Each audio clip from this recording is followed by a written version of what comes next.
What's up, potheads and political junkies? This is Jeremiah from Cannabis Culture. It's November 16th.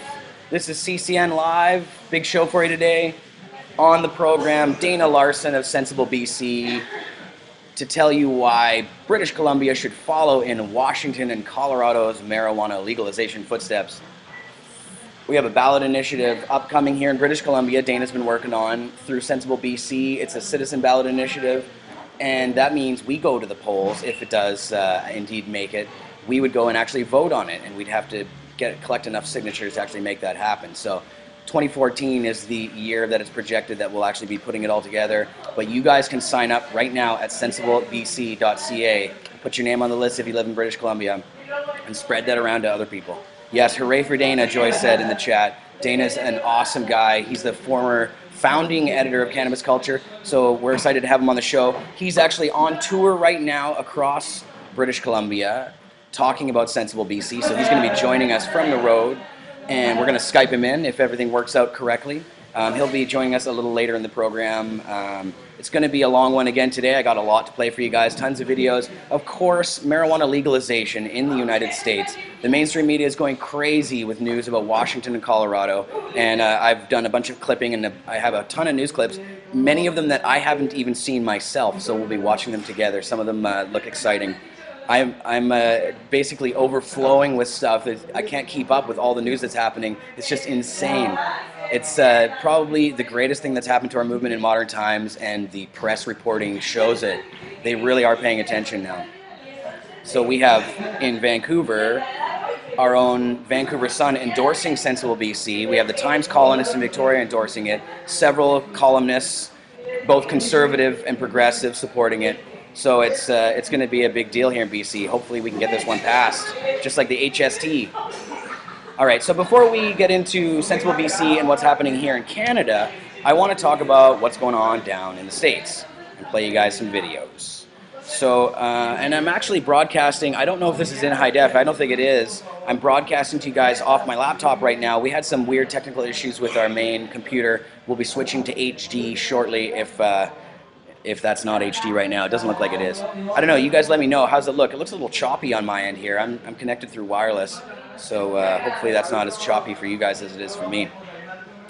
Anyways, I think we'll start with a couple quick videos about some of the latest news in Washington State and Colorado, where the federal government, of course, of the United States is still against marijuana in every way possible. It's still Schedule I, and that means the feds say it's not allowed. Yet we have Washington and Colorado voters going to the polls and making marijuana legal, 1 ounce of it anyway for adults. In Washington State, the projected opening of stores within 1 year should be happening. And in Colorado, you can grow 6 plants in your home as well. So some great laws passed. But of course, the feds have not actually said what they're going to do. They haven't responded since the legalization, since election night, since it was voted in. And they haven't said a peep besides to say that they'll continue to enforce the way they had been before. They didn't really say much, but Obama has not spoken about it. And the governor, I guess, is now in talks with the feds to find out what they want. And here's some of those clips. I'm going to play you 2 in a row here. These are from Washington State, and this is the battle between the state and the feds. Check it out. Governor Gregoire is anxiously awaiting on word from Washington, D.C. before the new law legalizing marijuana in our state goes into effect. She met with Deputy Attorney General James Cole in D.C. this morning, told Cole she'd rather know sooner than later if the feds plan to take action after the passage of Initiative 502. Gregoire told them she doesn't want to spend a lot of money implementing the law if the feds are going to block it. The law goes into effect December 6th, but it will be a year before non-medical marijuana can be sold in stores. And the governor's trip to Washington comes at an interesting time. She's been pegged by DC News Magazine, the National Journal, as a possible replacement for current Interior Secretary Ken Salazar in President Obama's second cabinet. Salazar is possibly eyeing a job with a private company in Colorado, a job that would bring him closer to his family. Gregoire is no stranger in Washington. She was rumored to be in the running for the Commerce Secretary last year.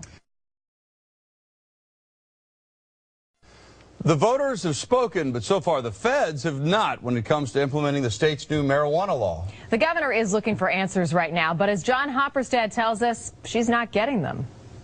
Now that medical marijuana is legal, there are concerns about what the feds will do. Will they file an injunction or even conduct raids? And that's why leaders in the state, both new and old, are looking for answers. Washington has worked its will. The voters have spoken. Governor-elect Jay Inslee didn't support legalizing marijuana, but now says he'll fight for the will of the voters. This is a local decision of a local state, and we are going to do everything we can to convince the administration in that regard. He's talking about the Obama administration and the U.S. Department of Justice. The ongoing concern about how the feds may respond to legalized pot in Washington pushed our current governor, Chris Gregoire, to meet with Deputy Attorney General James Cole in D.C. earlier this week. His response, so far no federal decision has been made on how to handle the passing of I-502. Back in 2011, Governor Gregoire vetoed most of a medical marijuana bill because she feared what the feds might do. I will not subject my state employees to federal prosecution, period. Now the governor is looking for clarification from the feds, and so are the people enforcing our laws. As law enforcement, we can't wait. There are a lot of things that we're doing now. The patrol and the allied agencies are all meeting to try to understand how do we go forward. Moses Garcia prosecutes DUIs for the state patrol. The new law requires a blood test limit for driving under the influence. Garcia says officers will have to be retrained. And in this new world, possession or the smell of pot will no longer be a reason to hold someone or investigate them for other crimes. We don't want to be violating anybody's legal rights. So we need to have some certainty when we tell officers this is now legal or this is no longer permitted, and it needs to happen relatively quickly. The Colorado governor is also asking for guidance from the Attorney General, and right now he's not getting it either. In the newsroom, John Hopperstad, Q13, Fox News.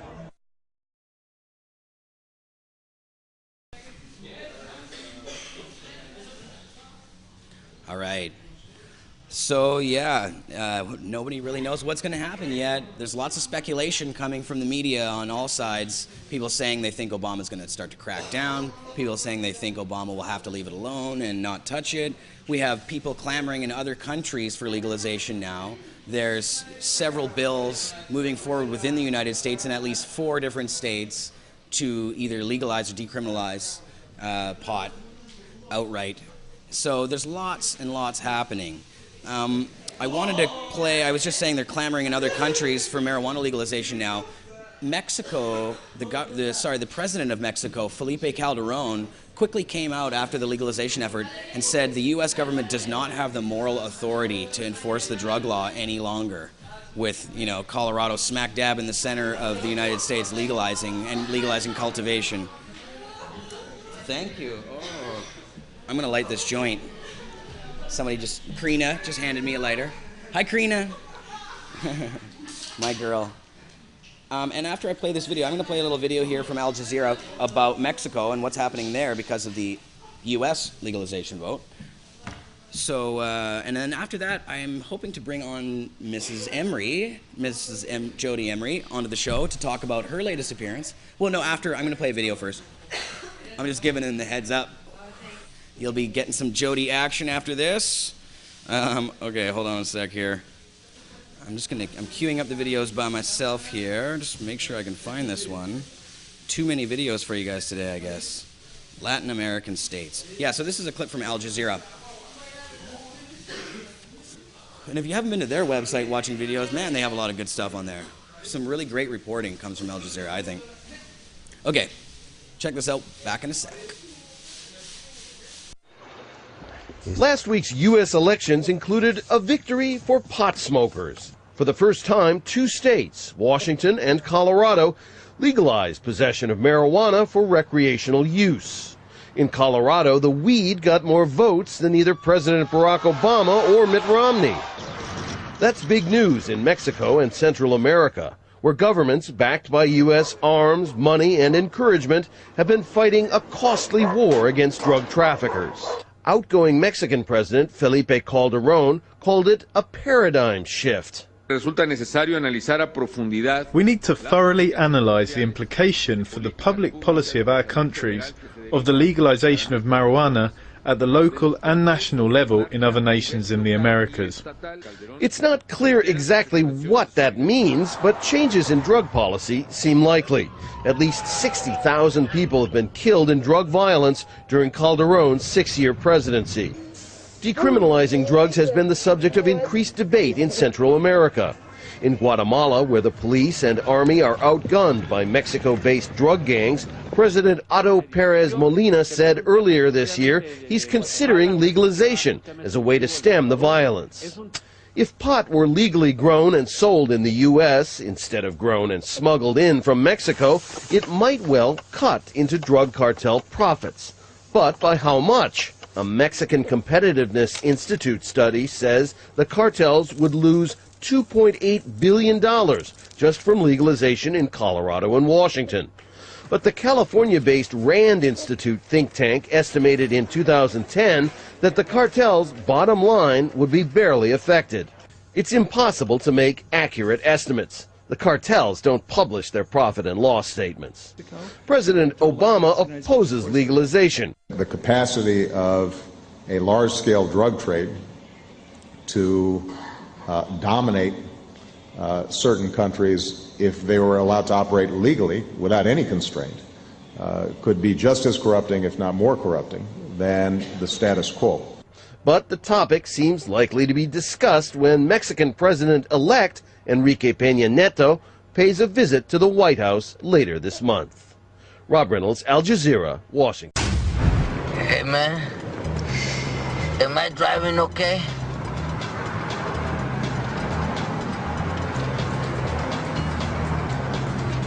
I think we're parked, man.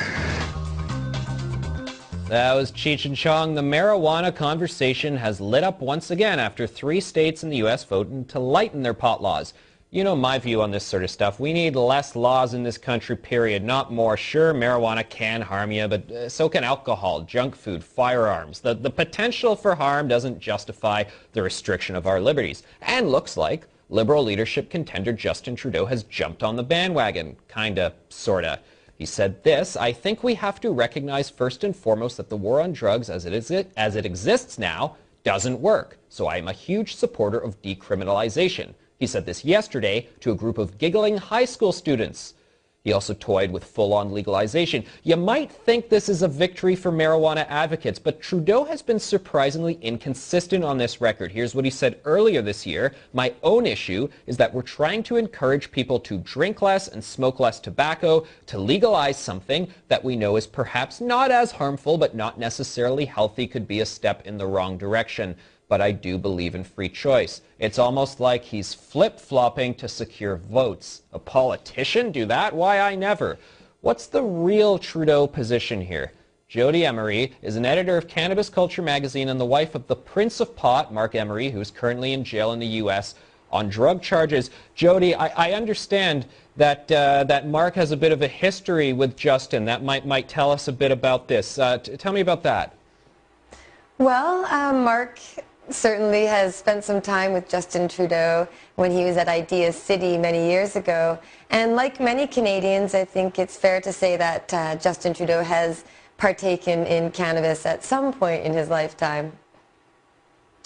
Right, I see. I've got a quote I want to put on the screen right now. In 2010, Justin, sort of being against marijuana, said, "It's not your mother's pot. I lived in Whistler for years and have seen the effects. We need all our brain cells to deal with their problems." That's really weird because I think he's kind of admitting that he spent a number of years in Whistler getting stoned, and now he's saying, "Oh, I can't handle it anymore because I'm an old guy," and now he just wants to take away everyone else's rights to it. Does that seem like a fair assessment?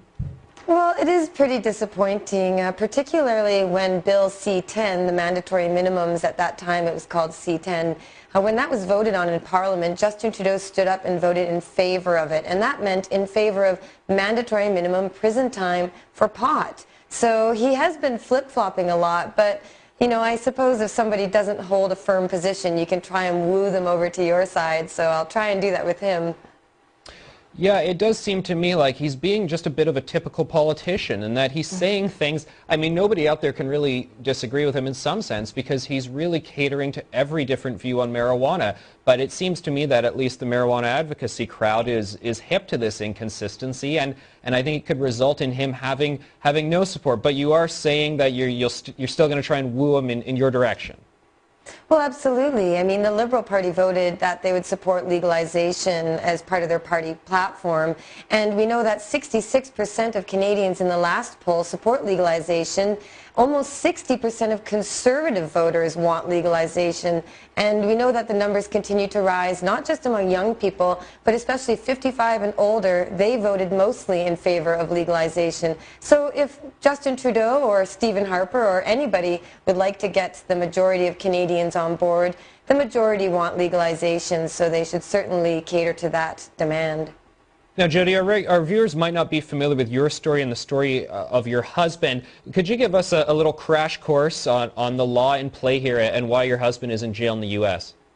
Well, Mark, for many years, starting in Ontario, used peaceful civil disobedience to break bad laws, like he didn't like Sunday shopping laws, censorship of music, censorship of books. So he went to court to try and change those laws, and he decided to do the same with marijuana laws. He started selling marijuana seeds through the mail to people anywhere in the world in 1994, and that was out of Vancouver, BC, and all the money raised would go back towards political campaigns, ballot initiatives, elections, all sorts of activism. And he did so just to be clear over... for the viewers, by selling seeds, you know, he didn't have armed guys with him. He wasn't like a criminal drug runner or a gangster. It was marked with a bunch of envelopes. It was envelopes and stamps and sent through the postal system with 2 different people helping him out here in Vancouver. There were no American associates. There was no organized crime. The U.S. Drug Enforcement Administration admitted themselves that they tracked all the money and it all went to politics. And they admitted on the day of his arrest, when he was facing extradition to the United States, that it was all about the money he was giving to legalization reform.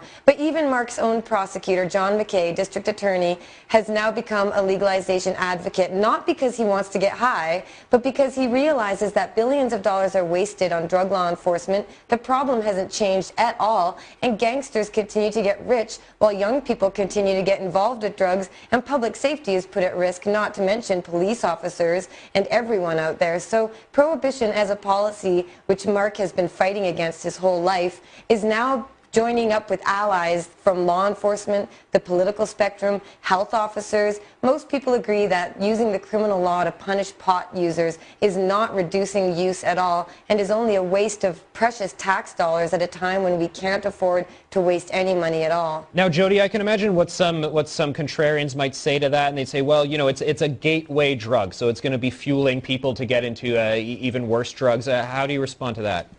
Well, first I would say that if it is a gateway drug, it's because it's illegal. So if you go and buy your pot from a drug dealer, he might introduce you to hard drugs trying to get you to use them. And secondly, you know, gateway drugs, let's talk about alcohol. I'm pretty sure most people who use pot drank alcohol first. And just because somebody might encounter other drugs doesn't mean we should put them in prison. People make bad choices. I wouldn't snowboard down a triple black diamond ski hill, but some people choose to, and they take precautions to do it safely. We need to educate people about making smart, responsible, healthy decisions, but not punish them when they make a bad decision. We need to help them like we would help an alcoholic or a nicotine addict. We help them. We don't punish them for their bad decisions. Jodie, we're out of time, but I'd like to thank you very much for joining us on this program this evening. Great. Thank you so much. What's up, guys? Awesome. So Al Jazeera, yeah, Mexico. So not only, of course, has the president of Mexico come out and said this, but a left-wing lawmaker in Mexico has now put this in front of the legislature there, or is putting a bill forward to legalize marijuana outright in Mexico. Unfortunately, the Associated Press is reporting that it's not likely to pass because of conservative attitudes in Mexico. But we'll see what happens when the Mexicans get word of everything else and they know about what's going on in the States, so maybe attitudes will change. And happy 420, by the way. It's 420 here in the lovely Vapor Lounge, second floor, the BCMP. We're chilling. I was going to set up a crowd cam today, but I totally forgot. But yeah, because we're facing now, this way we're facing the crowd instead of having the crowd as our backdrop. We were getting complaints from the people in the lounge that they couldn't see or hear the videos. So yeah, unfortunately, we gotta make sure that's working properly. Anyways, all right. I wanted to, before I bring Jodie, actually, maybe I should take this bong rip because it is 420. Duchess needs some attention here. Co-host Duchess.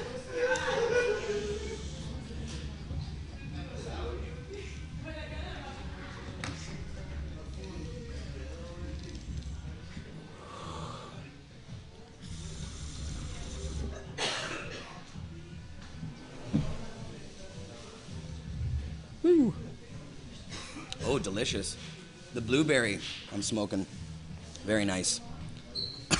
All right. So, Jodie Emery has recently been in the news a lot because of the legalization initiatives in Washington and Colorado. Here in Canada, our media goes to Jodie for the local comment, and she's kind of holding the fort down since Mark's been put in jail. They used to go to Mark, but of course, Mark is behind bars and can't do a lot of media stuff. But this weekend, pardon me, good bong rip. This weekend, Mark will be doing some press. Mark will be featured on the Roy Green show. Roy Green show, sorry. Chorus Radio Network. Jodie's been on the show before, and Mark has been on it before. So he's going to actually call in from the prison. This should be interesting. Hopefully, is that allowed, Jodie? It's okay? I guess so. Do you want to come up here and talk about what you've been doing? No, the video. No, I'm not playing the video. I played the video already. I'm talking to the camera here. No, I'm going to play that after. I thought, should I play it first? Do you want, we can talk about it first. I was going to talk to you first and then play it. Okay, I'll just come out quickly then and say yes. Yes to what? Yes, indeed. Yes, indeed. Okay, so what I wanted to talk to you about, Jodie, was the Justin Trudeau angle of this whole thing. And now I know that you've been working on a blog post about Justin Trudeau. Yeah, the Huffington Post BC has asked me to become a regular blogger for their website. Actually, Justin Trudeau blogs on their website too. But they wanted me to write my first blog about Justin Trudeau, the contender for the Liberal Party leadership, and that's a big thing going on in Canada. I don't know how many of you out there really care. Son of the famous premier. Yeah, his father was a premier who did lead a Le Dain commission to decriminalize marijuana, and there was all this discussion. And his father was well regarded, even though I believe he brought in martial law during some sort of uprising in Montreal. So I don't know my Canadian history that well, Everybody unfortunately. has their but black marks. you know, he was a prime minister, and his son is now looked to as the new hope to get rid of Harper as our prime minister and have someone else instead. So Justin Trudeau, however, did vote in favor of mandatory minimum sentences for pot in 2009 in Parliament when they voted on it. That was shocking to all of us in the marijuana reform community. I'm still stung by it. It's appalling that his own fellow Liberal members of Parliament voted against it, and he chose to vote for it. And he's made a lot of anti-pot comments in the past, but he's young, he's new, he's open to being, persuaded to come around, I believe. Political opportunist? Yes, maybe you could say that. It's election campaigning time for him. He wants to curry people's favor. So the Liberal Party also, I must point out, the Liberal Party of Canada does support legalization as part of their platform. And that was done by the young Liberals and a lot of people involved for years of work and advocacy they did. They had a wonderful result at their convention and made legalization part of their platform. Apparently no other party in the federal government has that in their platform. So the Liberals, maybe that's where we should put our bet again. They've been with us before in the past, and hopefully they'll actually do the job right. Jean Chrétien was the Prime Minister Liberal. He also promised decriminalization, and it didn't happen. So that's what my blog is about. It's about Justin Trudeau being kind of flip-flopper on the issue, saying pot's bad, he doesn't think it's a good idea to legalize, and now he's saying he's a huge supporter of decriminalization. We need to look at legalization. So I don't know, maybe he's jumping on the very merry bandwagon that's rolling across the world right now, getting a lot of people on board for our issue. So, that's great. I think it's good that he's done that.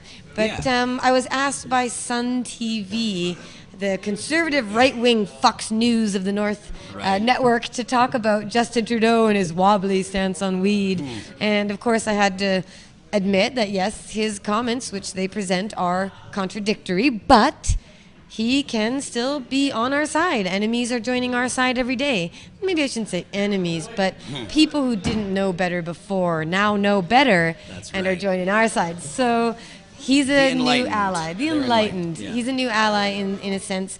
And I was just asked to be on Sun TV. This is the third appearance in the last year. I've talked about legalization, and they seem to agree with me. So it's funny that this conservative network that's considered Fox News North is putting you on and going to you for comment a lot and allowing you to speak your mind. And the hosts agree with you for the most part. What's funny is they do attack a lot of people. Like the segment before mine was smearing Justin Trudeau, showing terrible pictures of him. I think they do a few in this one as well. Yeah. But so they're into attack stories, and they actually give people a hard time when they come on their network and they're perceived to be liberal or left leaning.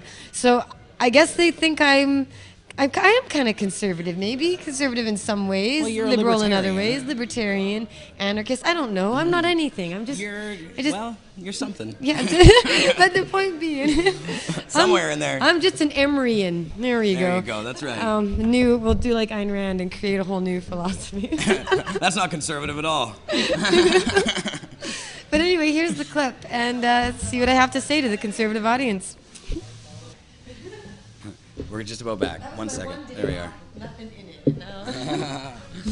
Okay. Yeah, that was great, Jodie. I think you did a great job in that video. You really seriously hit some good points for the conservative audience that I think they'll appreciate, and you may sway some conservatives on this one. Yeah, I think it's exciting because really we have to win over the last people who are against us. I mean, there's a lot of people in the middle that might be liberal or NDP or whatever who... I mean, a lot of the people who identify as liberal and NDP probably don't even support legalization. The last poll I saw, with 66% of Canadians wanting legalization or decriminalization, said that 59% of conservatives wanted legalization. I mean, that's a lot, and a lot of elderly people too are interested in it. And now with legalization, more and more people are going to be saying, okay, what's the fuss about marijuana? If it's finally legalized, it's got to be a big deal. I'm going to go look into it. Yeah. So there's a lot of people learning more and more out there, and we need to appeal to all of them. I mean, we're going to a Green Party fundraiser tonight. I've been to Liberal events and spoken at Liberal events. I've contributed to the Liberals. I've contributed to the NDP, and I've supported NDP before. And really, if there is a Conservative who is against prohibition and willing to say so, like Scott Reid, who is a Conservative MP who presented petitions for Mark in Parliament, they deserve our support. And political parties mean nothing. Political parties are just marching orders for how you should vote and what box to tick off on election day. But I'm more interested in individuals, and I don't care what party you're with or what way you lean. If you're a socialist or you're conservative or even a social conservative who doesn't like drugs, well then get it out of the hands of the bad people and put it in the hands of good. You know, I don't know. There's ways to persuade anyone from any political stand, and that's what I try and do. It's true, because the logic that goes with removing the drug war goes beyond politics. It's just a fact. So there's nothing about politics. I mean, it's not even political. It's just, you know, it's not a left-wing issue or no violence. Yeah, it's, you know, conservatives like limited spending of taxpayers' dollars. They like to have big government stay out of their lives. Conservatives are supposed to have individual responsibility. So you make a bad choice, that's your problem. That's how a lot of conservatives think. And in that sense, they should all support ending prohibition. And then if you go to the left-leaning side, where they think, you know, it's more focused on unfair representation of minorities in prisons, just the civil liberties angle of it, maybe even more of a hippie type idea about how great hemp is for the environment. I mean, there's a lot of people from different sides that can be told why prohibition is something they should be against. Yeah. blah. Awesome. But anyway, I'll be good. on Roy Green's show tomorrow morning across Canada on the Chorus Radio Network at 11 a.m. Pacific time. So you can tune in. Roy Green is very excited. He actually wrote me, get this, he was talking to me on election night in Washington, and he's had us on a few times. But he wrote me an email saying that he wasn't a supporter for me and Mark before, that he was friends with Serge Leclerc, a former Canadian huge-scale, violent, vicious, dangerous individual who reformed himself and became religious and anti-drug and became a member of parliament and campaigned for victims' rights and against gangs and cracked down on pot and all that. This guy, Serge Leclerc, was a bad dude in my estimation, but he was friends with Roy Green, and Roy Green said he met people who said Serge's, talks prevented them from continuing with drugs, or they would say Serge saved their lives. So Roy Green was a prohibitionist of sorts. And then he said he learned more and more about Mark and I and Serge died, and Roy Green started looking into the issue more, and now he's having us on his radio show across Canada, and it's one of the top shows. This guy's big time, and he wants me on tomorrow at 11 a.m. to talk about how Mark is going to be calling from prison for the first time ever, guys, that Mark has called and spoken directly to any media, and he has talked to the federal prison about that. He's got the radio phone number in his files. Like, it should all be good, so this is exciting, and Mark has a special exciting announcement to make too. That's all I'm going to tell you. But that's going to be on Sunday at 1 o'clock Pacific time, I believe it is. Give me 1 second here. I'll check my calendar. Well, and I was going to say, there was one other time that Mark did speak to the media, spoke to Cannabis Culture, and we recorded a blog, an Yes. audio podcast. And when we posted that, Mark was thrown in the hole into solitary confinement in for 3 Seattle. weeks in Seattle. Now, that could have also been related to the fact that a bunch of people went to the prison and protested inside the prison lobby, which was danger for the security of the blah, blah, blah. And so they punished Mark, but that was before he was sentenced. And it's true, we were very shy about having him speak to anyone. We weren't sure if that was allowed. But he has spoken with the people at the prison and worked it all out. That's great. So he's going to be calling in, and that is at 1 p.m. Pacific time. Tune in. You can go to cknw.com or look up Roy Green, and you'll find the link to his show. He's going to have a blog about it tomorrow. And, man, busy times. Lots more going on. Endless, and keeps it's coming. very positive developments. So exciting, so super exciting, and everyone wants to know what's going to happen. I don't know what's going to happen. That's the best part. We're into the great unknown. We have no idea, but it's us to up. It's up to us to make it the way that we want it to be. We have to work hard to make sure that our vision is what is actually going to come out of all this. So that means staying involved, staying politically active. That's right, because it's not over yet. No, not by a long shot. I was going to say, we don't know what's going to happen, but either way, it's going to be some sort of a roller coaster ride, whether the federal government decides to crack down on Washington and Colorado and say no to legalization. I mean, that will be insane. I mean, it will really raise hell all over the planet, I think. The cat's kind of out of the bag on this one.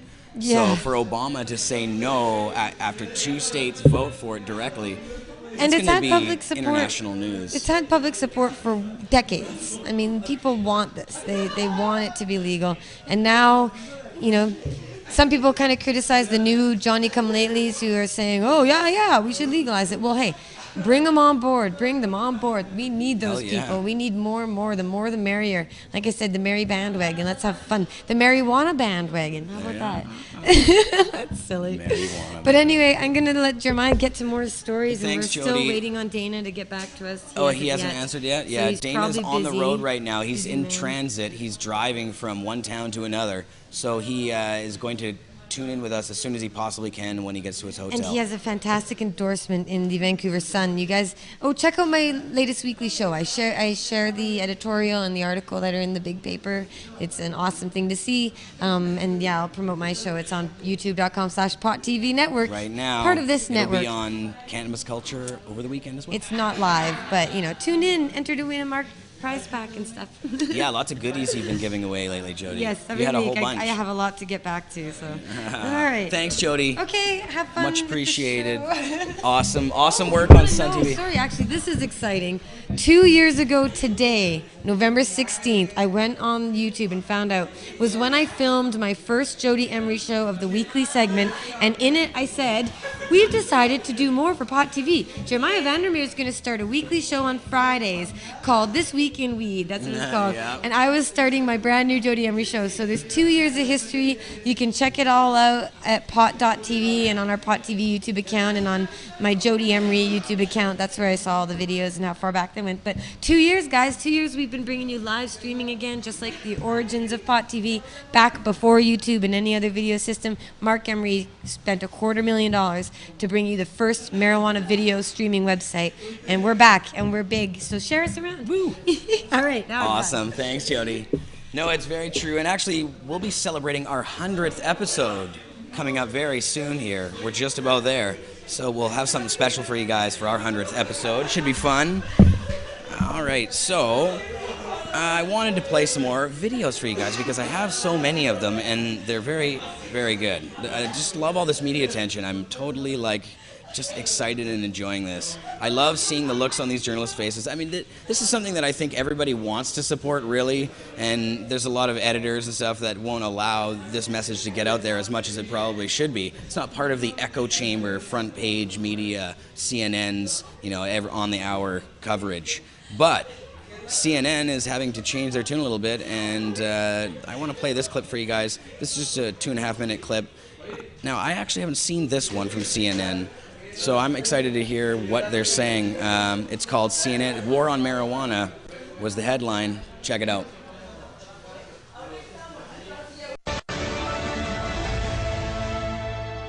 So in Washington State, Seattle's King County said it's dismissing all pending marijuana possession misdemeanors. Yeah, they are not going to prosecute any of them anymore. That is because soon marijuana is going to be legal in the state of Washington, Colorado as well. 16 other states and D.C. have also approved it for medical use.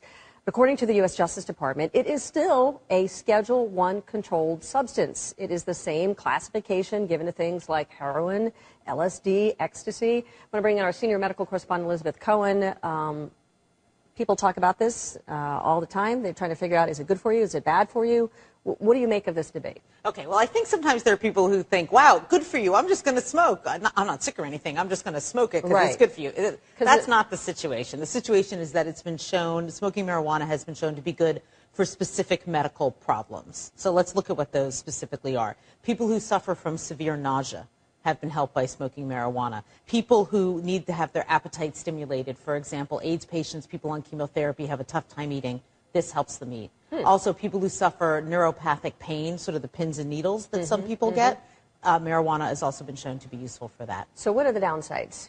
One of the big downsides is it's smoke that contains carcinogens. So you're inhaling it into your lungs, similar problem like with cigarettes. So that's a problem right there. Another problem is for some people, marijuana is addictive. The National Institute on Drug Abuse cites a study that shows that 9% of marijuana users get addicted to it. And there are other studies that look at long-term users, and when they try to stop using it, they become sleepless, they become irritable. It's hard for them to go off of it. So is there a way to separate the two, right? So you can get the good effects, but not the bad effects. Right. There are two drugs that contain cannabinoids in them, and that's the stuff in pot that makes pot do all those good things medically. So you could just take the pill, right? And it's a prescription, and the Drug Enforcement Agency says, well, why don't people just do that? Why do you need to smoke the drug? So that is possible. There are pills. I mean, if you don't want to smoke pot, but you want the advantages and the benefits of pot, that's a road to go down. And you said 9%, for 9% of users it's addictive? Yeah, I mean, that's one study, and there have been studies that are, that find different numbers, but that's one study out there that NIDA quotes, that about 9% become addicted. It's amazing to see how this is going to be played out, because on the one hand, allowed by the state, but not the federal government. I mean, there's going to be so could the feds come in and fighting over this. Yeah, I see like a Jeffrey Toobin segment in our future. Yeah. All right, we're going to have to sort it all at another time. Okay. Thank you, Elizabeth. So if you'd like to learn more, make sure to check out CNN.com/empoweredpatient.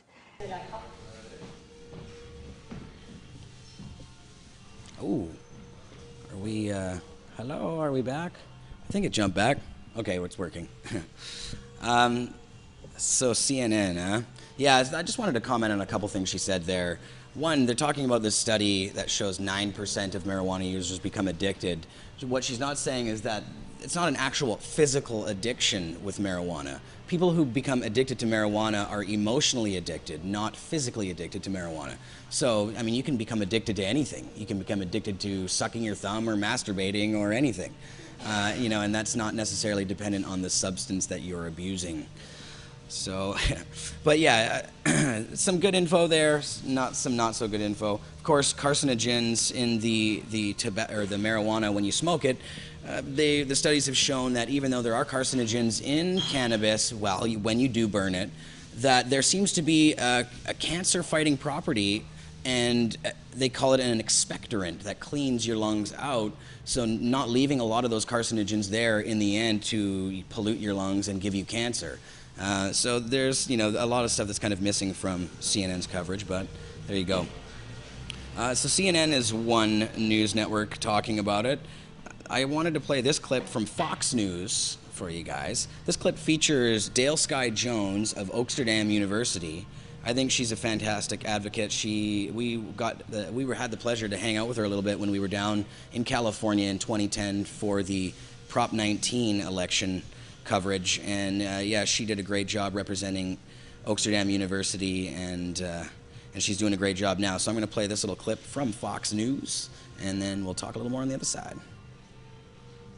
Voters in Colorado and Washington became the first in the nation to legalize the recreational use of marijuana. Joining us now is Dale Skye Jones, the Executive Chancellor of Oaksterdam University, which essentially teaches all about marijuana, how to grow it, how to sell it, how to market it. Have I got that right, Skye? Indeed you do. Good morning. Thanks for having me today. Would you consider this a breakthrough? Voters in Colorado and Washington state say, okay, you don't need a prescription, it's not medication, go ahead, get stoned, get high, it's recreational, it's legal. A breakthrough? Well, I think this is honestly, Stuart, a breakthrough for all the citizens in the United States. Think about this for just a moment. Up until the other day, any police officer approaching any adult with any amount of cannabis or even just the smell of marijuana treated that marijuana as contraband. Now it's considered a commodity. Now think about that contraband. They now have to take that by force from that citizen and then go prove that it's marijuana. So we're also looking at tremendous cost reduction even to our crime labs, not just dollar cost but human cost, because we can now focus on violent crime. Rape kits can now get gotten to because we're not focusing on proving that little bag of green stuff is marijuana. So to you, in principle, it is a breakthrough. I think you've expressed that very well. Now, I've got a couple more questions. Indeed. What are the feds going to do? Because cannabis is still illegal under federal law. And the feds have gone around California busting up medical marijuana offices. I mean, the feds have stepped right in. Do you think the feds will step into Colorado and Washington state? Well, that's an interesting point, and this is what's so troubling. You see horrible attacks occurring not just in California, but in Montana, where people are facing upwards of 80 years of mandatory minimums. Compare that to, say, Jerry Sandusky, who's facing, 30. When you look to these states that now have this opportunity to commoditize, we can tax and regulate this. The feds are going to react in some way, shape, or form, but they don't have the ability to react to everything. It's going to be selective prosecution, where a few key players are made examples of, much like they have been thus far. But keep in mind that over 98% of all of the cost to enforce this failed marijuana prohibition is taken on by the states, and those two states don't have to pay for the feds' folly anymore. I don't want to get into the rights or the wrongs of legalization. I got a couple of almost technical questions.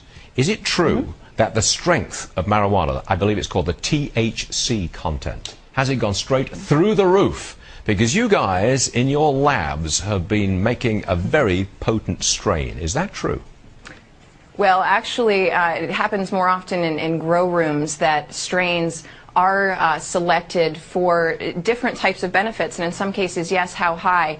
But it's a lot of urban myth. The reality is they tested Mexican ditchweed 30 years ago and compared it to indoor hydroponically grown strains. You still had Maui Wowie in the 70s, Stuart, and if they had tested that, it would have tested similarly to what we have today. Don't get me in trouble, young lady. Don't just say, you had Maui Wowie. Don't say that, okay? Don't get into that. Now, so it is true that that weed is more potent. I mean, that is true, well, isn't it? it's more available. The truth is that more potent cannabis is available, but the truth is they smoke less. You ingest less of the more potent cannabis. I'm told that some guy in a lab, and I think it was in upstate California, Humboldt County, created a seed, and it was the super seed, and that this thing was like 30 times more potent. The weed that you got at the end point was 30 times more potent. This super seed, I think he sold for like $50,000.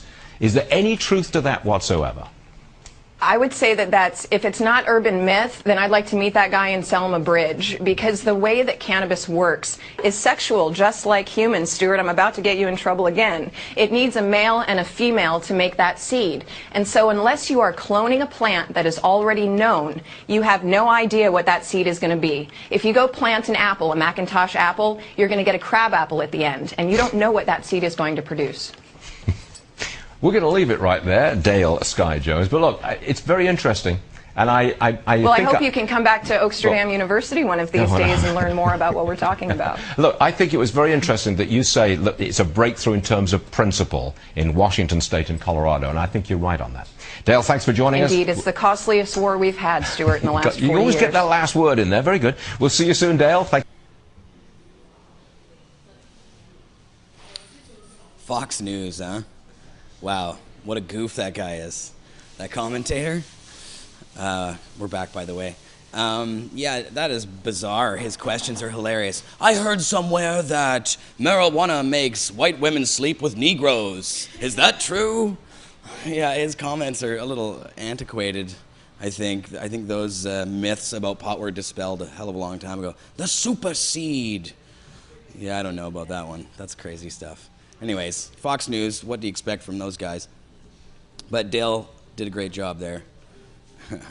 So, yeah, Fox is crazy. We don't actually get Fox News here in Canada, so we don't really get to see it very much. But when I go down to the U.S., I love watching it because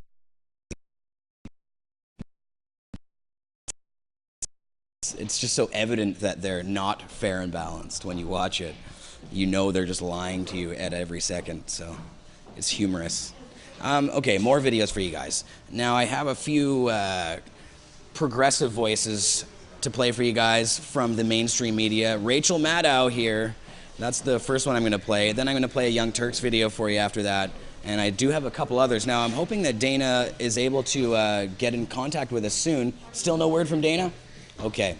Well, I have a speech that I want to play of Dana on the road. So if Dana doesn't end up showing up, we can play his speech as well. I'll play that at the end of the episode one way or another. That's actually Dana Larsen in Oliver, and it's, I believe, his entire speech there. So we'll play that for you guys afterwards. But hopefully we'll have Dana Skyping in. I still have my fingers crossed. He's on the road, and he should be getting there soon. So hopefully it's not too much after 5 o'clock. But until then, let's check out Rachel Maddow on MSNBC and see what she's saying about it.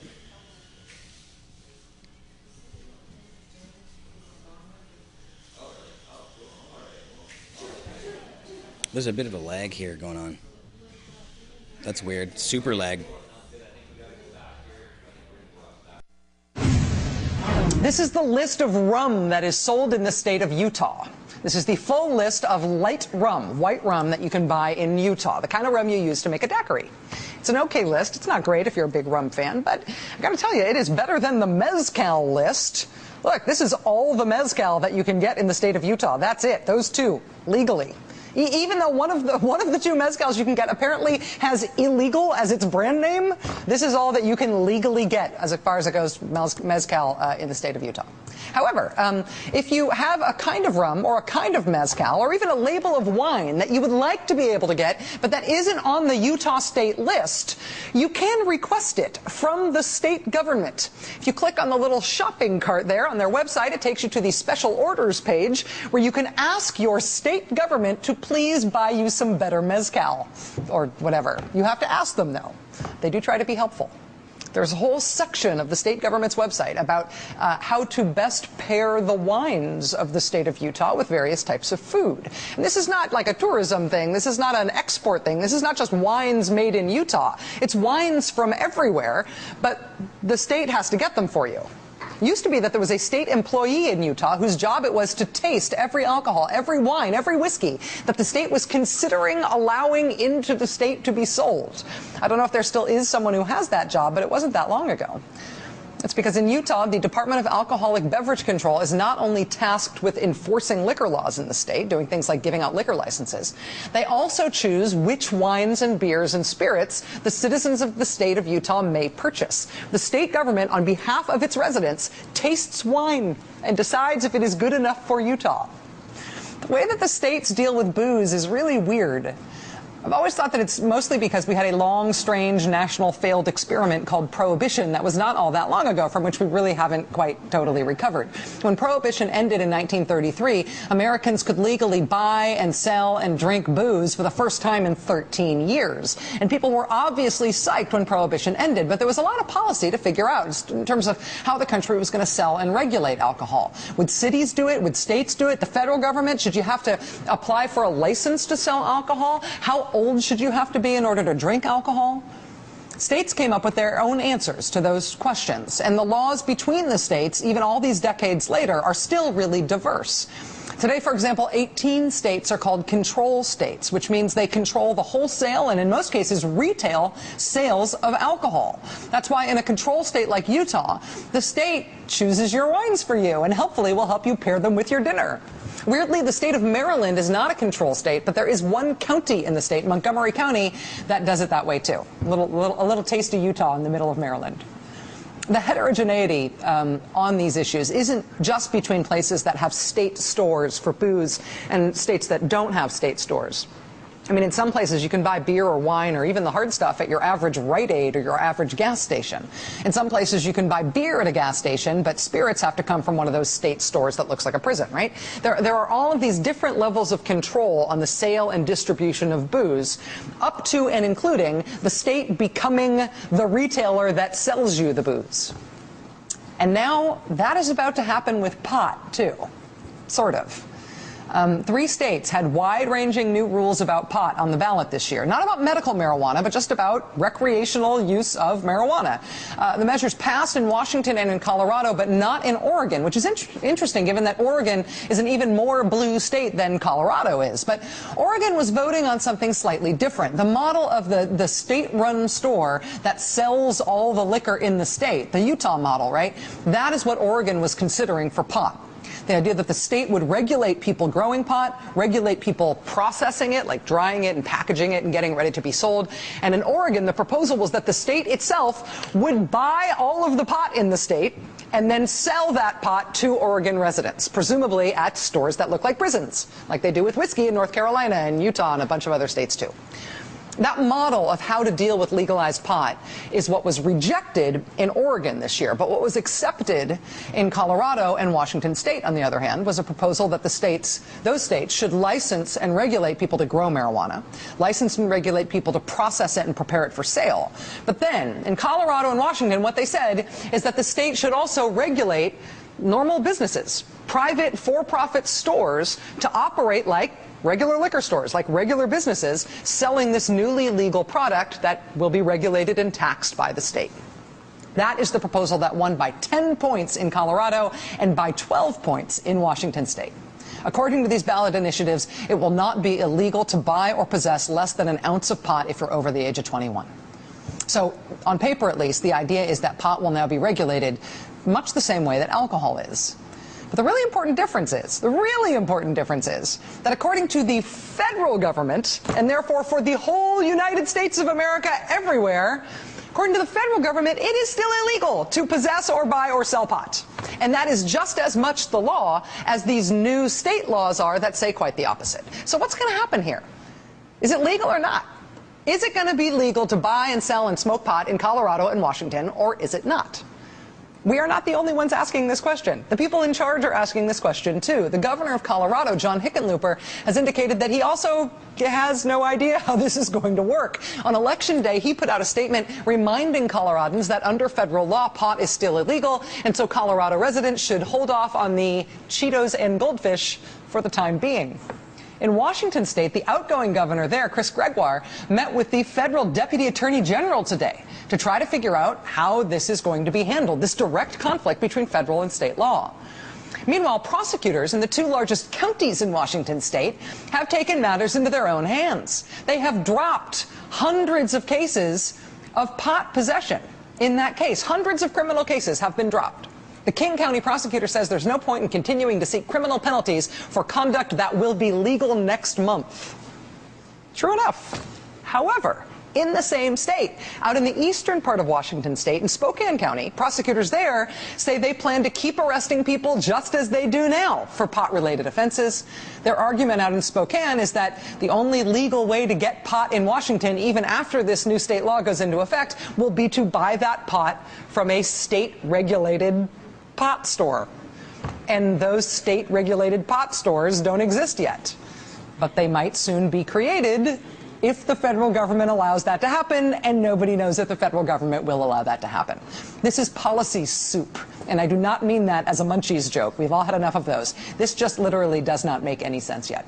Joining us now for the interview is Neil Franklin. He's the Executive Director of Law Enforcement Against Prohibition. He served in law enforcement for 30 years as a narcotics officer with the Maryland State Police and as Commander of Training for the Baltimore Police Department. Mr. Franklin, it's very good to have you here tonight. Thanks for joining us. Rachel, thanks for having me. What a great lead-in. Oh, let me ask you first. You are more familiar with these laws than I am. Did I basically get the contours of that right? Do you feel like the comparison with alcohol prohibition is appropriate here?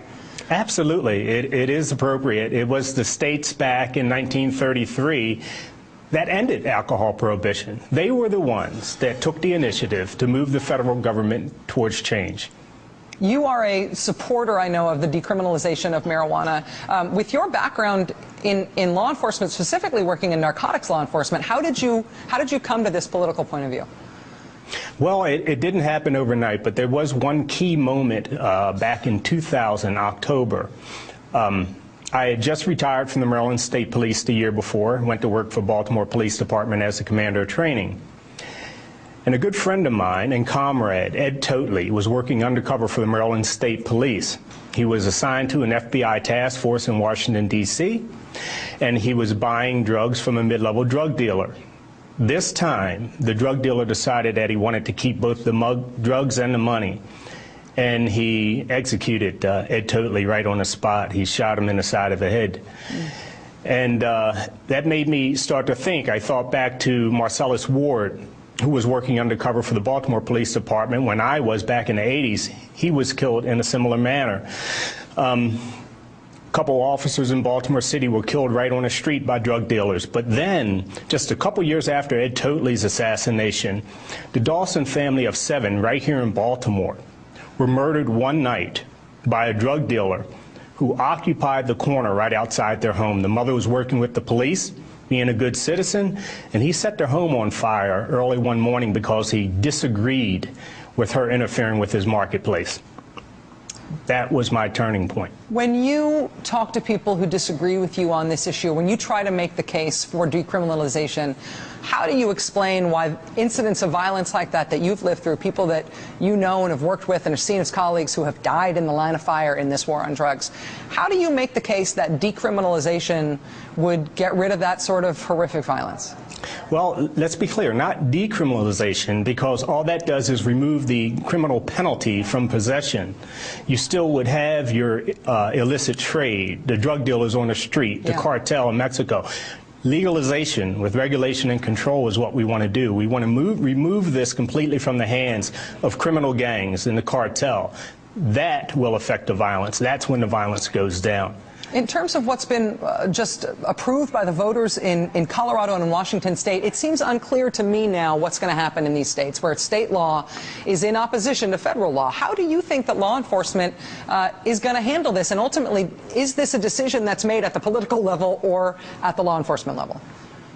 Well, it's made at both levels, and I think this is a win-win for police. In Seattle, the police chief has already said that they're not going to arrest people for possession of marijuana anymore, even though the law doesn't take effect until December. It's a win-win because it has been drug prohibition, like with marijuana, that has driven a wedge in between police and community. Number one, police can get back to the business that they want to do, of what they want to do, and that is to protect people from violent people. Rape, robbery, murder, crimes against our children, domestic violence, we can get back to the business of that. Most of us didn't sign on this job to arrest people for smoking pot. It gives us an opportunity to repair the damage that has been done between police and community. You know, racial profiling. The foundation for racial profiling today in this country is the drug war. And the drug war just doesn't work anymore. There's not one piece of it that works. We have more drugs in our community than ever before. It's very costly. 4 decades, $1.3 trillion. Our prisons are bursting at the seams, mainly with black and brown people. We need a change, and it's time for the president to lead on this one. Neil Franklin, Executive Director of Law Enforcement Against Prohibition, a 3-decade-long career in law enforcement. Sir, thank you very much for your time tonight. You speak with uncommon authority on this subject. Thank you. Thank you, Rachel. All right. I can't help but wonder, what would J. Edgar Hoover have done with the Petraeus file? Hold on, that's coming.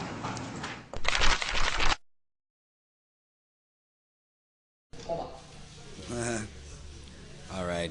So, Neil Franklin, man, he is fantastic. Law Enforcement Against Prohibition. Go to leap.cc. Ton of great info there, and I just love hearing him say, you know, most people didn't sign up to be arresting people for pot. And it's true. I think there are a lot of great police officers out there, and if they weren't fighting this drug war, I mean, they could spend their time on real crimes. You know, crime does go down every year, but still, these crimes don't get solved. Tons of crimes don't get solved. So why not focus on doing what's right instead of going after nonviolent citizens? Anyway, yeah, that was a great clip. I like Rachel Maddow a lot. She's cool. She's one of the best people in the mainstream media, in my opinion. She always seems to have a sensible sort of view of things. Also, one of my favorites, the Young Turks. These guys are hilarious. Internet broadcasters that made it huge, and they always have some funny stuff. They have a great mix of, there's a comedic element going on with these guys. It's pretty awesome. So anyways, check this out. Another clip from the Young Turks. Are We Winning is the title. So Americans, what do they think about the war on drugs? Well, we got some indication of that because in Colorado and Washington, they just passed ballot initiatives legalizing pot, not just medicinal marijuana, but overall. Well, Rasmussen, which is a conservative polling organization, just did a poll, and they're going to show us, of course, that most Americans are not in favor of that. Are we winning the war on drugs? So obviously most Americans will say yes. What happened? Only 7% of Americans believe we are winning the war on drugs. 82% believe we're losing, and 12% are confused. 82% believe we're losing the war on drugs. You know why? Because we're losing the war on drugs. Look, it got officially launched, as Anna has explained in the past, in 1971. Nixon was like, all right, let's do a war on drugs. In fact, he commissioned a report. The report said, no, it's actually not as bad as alcohol. Yes, the Schaefer report. You guys should definitely look into it. Because Nixon himself commissioned that report.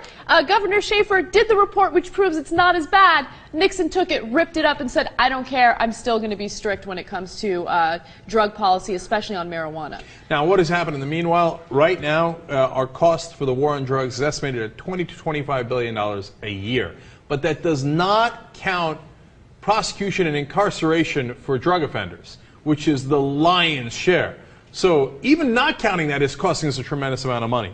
Now, are we spending too much or too little on it? Well, the jury's in on that as well. 23% say not enough, and 34% say we're spending too much money on it. Again, there's a significant chunk that are confused. Okay. Now, how about alcohol versus pot? You know, the thing that Nixon got the report on and then threw it away anyway. In fact, in Colorado, they ran all these ads saying, hey, you know what? This alcohol is no different than pot. And a lot of people believed them. It turns out nationwide, I'm actually the most surprised by these numbers. When they asked dangers of alcohols compared to marijuana, 51% said alcohol is more dangerous. Only 24% said pot is more dangerous. Once again, 24% confused. Yeah, let's discuss that for just 1 second, because I know we've brought this point up before, but how many people have died from alcohol poisoning versus the number of people that have died from overdose of marijuana? You know, as far as I know, there literally are no cases of marijuana overdose. There's no such thing as dying from a marijuana overdose. I forget the exact number, but there was one politician who looked into how much pot you would have to smoke within 5 minutes in order to die, and it was like pounds and pounds of marijuana. Like, it's impossible to even consume that copious amount of marijuana in 5 minutes. If you ate anything of that much in that amount of time, you would die. Yeah. Okay.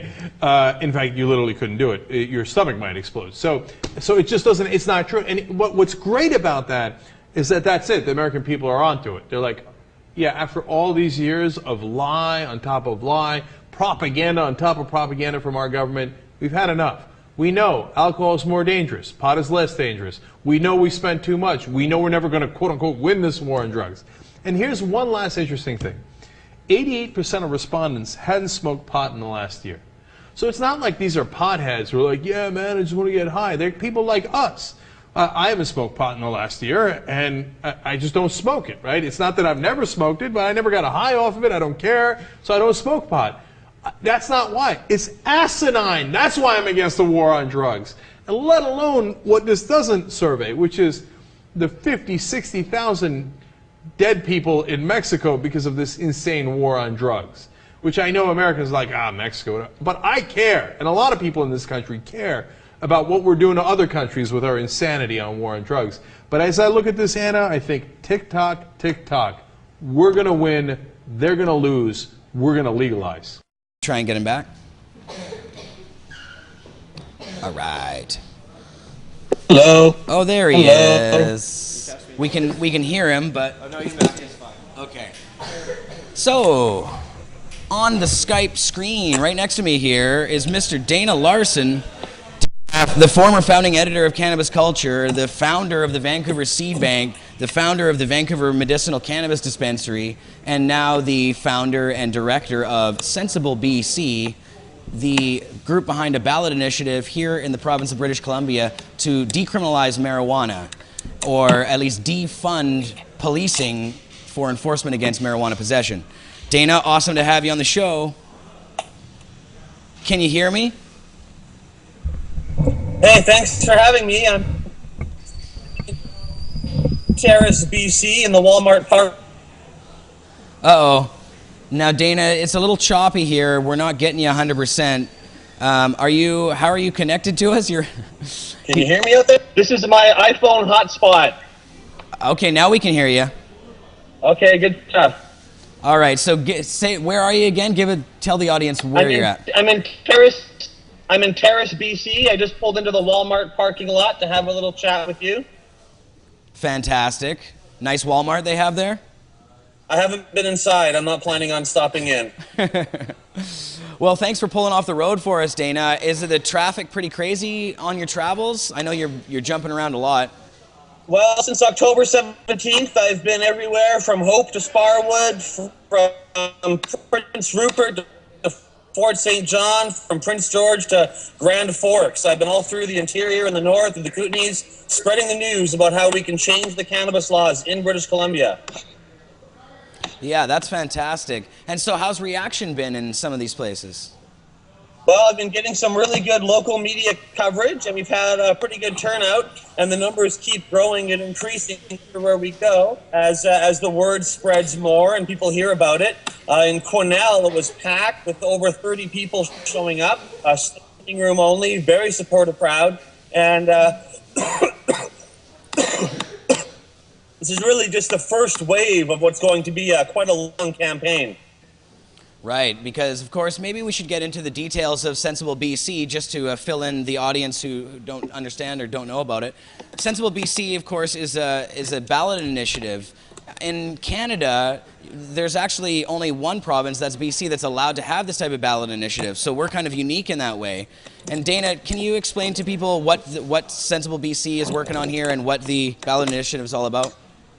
Sure. Well, you know, I've been doing this for a long time, like you mentioned, and our movement's had a lot of success over the years, but when it comes to changing the actual laws, the laws have only gotten worse in Canada. And when we look to the U.S., we see that all of the successes they've had in getting the laws changed have come from referendums and ballot initiatives, from regular citizens getting together, getting signatures, getting something on the ballot, and getting it through, often against the will of their political leaders. In Washington and Colorado, both state governors opposed changing the marijuana laws, but the people had their voice heard anyways. And in British Columbia, we are the only province where citizens can do the same thing, where we can gather signatures, write our own piece of legislation, and get it passed. And so with a few others, I wrote something called the Sensible Policing Act. And this new law, when passed, would instruct police to leave people alone when it comes to simple possession of cannabis, no more seizing or arresting or busting anybody for simple possession. And then we have a commission to figure out how we can go further and what we can do to legalize, regulate, and control the whole cannabis industry in British Columbia. Right. Now, Dana, because in Canada, the federal law is basically the land of the law of the land when it comes to drug use, how have you crafted this? You're defunding the police force. That's how you get around the federal government's laws, right? Yeah, well, under our constitutional system, the federal government can create criminal law, but it's up to the provinces to control their own police and the administration of justice. And so it's quite common and really the responsibility of the provincial government to tell the RCMP and local police forces where to prioritize and where not to prioritize their resources. And actually, you know, a few years ago, we had 8 provinces in Canada all decriminalized the possession of an unregistered long gun. There was a federal law, the Long Gun Registry, and 8 provinces said, we're not going to enforce this law. We're telling our police that if they come across an otherwise law-abiding citizen who happens to possess an unregistered illegal long gun, they're to be left alone. And we can do the exact same thing for cannabis possession. And that's what the Sensible Policing Act does. It instructs police to leave people alone if they're in possession of cannabis. We don't change the federal law, but we tell our BC police to make enforcement of that law their absolute lowest priority, such that they shouldn't be spending any time or money dealing with that issue. That is entirely within provincial jurisdiction, and it's time British Columbia took a stand. Yeah. So, Dana, how many signatures do we actually need for this initiative? It's a tough one to actually put through the motions. So we have to collect a lot in each riding, right? Yeah, it's actually, our referendum system in BC is harder than anyone in the States and anyone in the world that I know of to get something on the ballot. We need to collect 10% of the registered voters. We have to get signatures from 10% of the registered voters in each one of BC's 85 electoral districts. If we only get 9.9% support in one riding, then it all fails. And we only have 3 months to collect those signatures, so it's a very steep hill to climb, which is why British Columbia has only ever had one referendum in the last 2 decades. However, no one has tried this strategy before, and the strategy we're using is to not start that clock, that 3-month clock, until next September. And between now and then, we are pre-registering our volunteers, pre-registering our supporters, so that we have a big head start, so that when September 2013 comes and we start that clock with Elections BC, we've already got our volunteers and most of our supporters registered and in place and ready to go. And with that strategy, I hope that we can get over the top, get enough signatures, and if we succeed in the signature gathering campaign, there will be a provincial referendum on legalization of cannabis in British Columbia in 2014. Awesome. So that's why people should go right now to sensiblebc.ca and sign up now. Don't wait till later. Do it now. You'll be on the mailing list so that when it's the 3-month crunch time, Sensible BC can contact you directly and you'll be ready to sign within those 3 months, that 3-month period. You've got it exactly right there, Jeremiah. And you know, even more than that, should register themselves, but then they should also promote it on Facebook and on Twitter and other social media, encourage their other friends to register. There's also forms you can print out, so you don't have to do it all online. You can take out form to your neighbors and coworkers, to your your family and friends, and get them to sign and register, and then mail that form back to us so we can put them into our database. The only way we're going to succeed is if people all around this province get very excited and get very busy in making this campaign work. That's right. Now, Dana, since the legalization initiatives have passed in Washington and Colorado, there's been an explosion of mainstream media coverage in North America. And here in Canada, the media have been looking to you. And this has been just perfect timing for Sensible BC, it seems, because the media is all over you. Tell us a little bit about the media you've been doing. Well, you know, when we first launched this campaign, we had the Union of BC Municipalities come out very shortly afterwards, and all the cities and towns in BC voted to support decriminalizing possession and moving to legalization as fast as possible. That got a lot of attention to our idea of our Sensible BC campaign. But now that Washington and Colorado have passed their initiatives to do basically the same kind of thing, right? In Washington, they've decriminalized possession, and they're going to figure out how to open up their cannabis shops within 1 year. So we have a similar kind of proposal in Vancouver or in BC with the Sensible BC campaign. I've had dozens and dozens of media interviews. I've been on CBC, CTV, CKNW. The Vancouver Sun came out, I think yesterday or the day before, and endorsed our campaign, which was a huge step forward to have them saying they want people to go to sensiblebc.ca and register their support.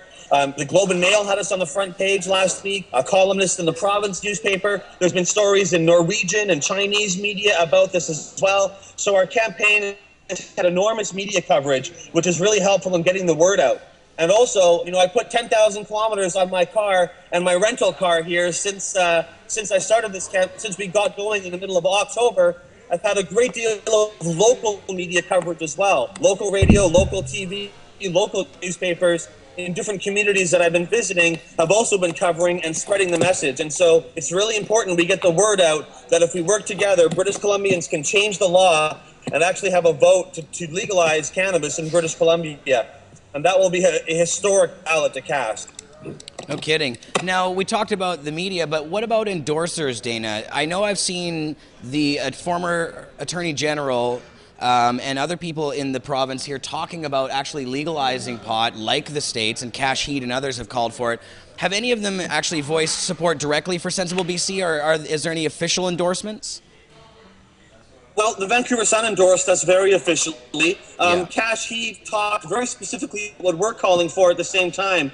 He said that he wanted to see the federal government give British Columbia an exemption to the federal law so that we could go our own way. That's exactly what we're calling for in our campaign. And we're actually working. There's a lot of groups that are about to endorse us. You know, that I don't want to jump the gun, but you know, we've been talking to groups like Law Enforcement Against Prohibition, like some health groups in British Columbia. We've been talking to social welfare groups and drug policy groups, and I'm expecting to release a series of endorsements over the next couple of weeks as we get those together.